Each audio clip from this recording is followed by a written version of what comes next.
Tom, thanks. Many Wisconsin voters have already cast their ballot. 308,000 absentee ballots have already been returned so far out of more than 1 million requested for November's election.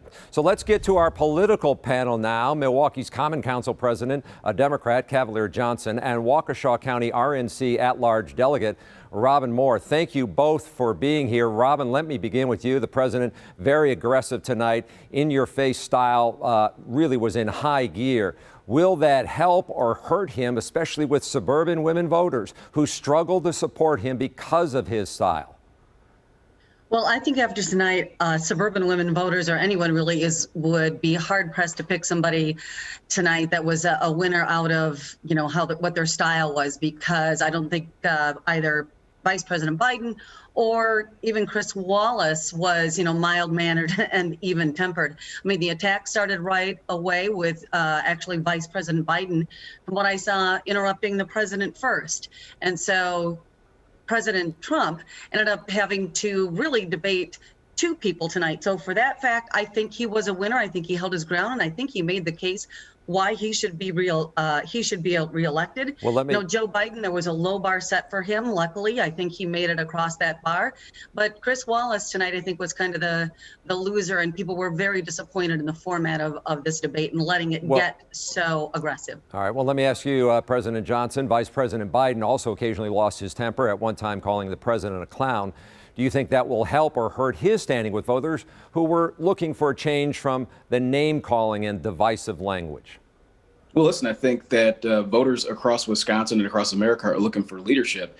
And I think that when you look at this debate and how it started, Chris Wallace mentioned a number of times in the debate that it was actually President Trump that was doing the most interruptions. Look, that sort of stuff starts from the top, and President Trump is the top right now. I think Joe Biden was pretty stable. Was pretty level-headed throughout the debate. Of course, when you are debating an air horn, you're going to get rattled a couple of times. I think that's human. I think that's normal. But at the end of the day, you have to have somebody who's willing to actually debate in order to have a debate, and not just somebody who wants to just continually interrupt the entire time. So we just have a few seconds left. Robin, let me ask you, name one thing that the president said to get reelected for another 4 years. Well, I think there were several things, Charles, but he has accomplished more in his almost 4 years than Joe Biden had accomplished in his entire time serving in Washington, D.C. And Donald Trump is the leader to take America forward for the next 4 years. Chevy Johnson, your thoughts? What did the vice president say to get him into office?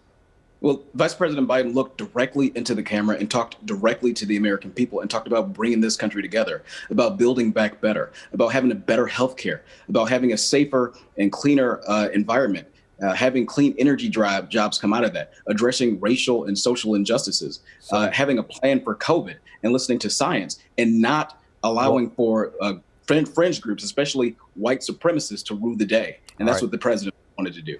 We appreciate you making time for us. We'll have to leave it there. Cavalier Johnson and Robin Moore, thank you both for being with us. Don't forget, NBC Nightly News will broadcast live from Milwaukee next week. Lester Holt will report across America, making stops in battleground states. That's including Wisconsin. Lester Holt will be here Tuesday talking to Wisconsinites about the election, COVID-19, racial justice, and more. So tune in for the special edition of the NBC Nightly News across America right here in Milwaukee. That will be next Tuesday.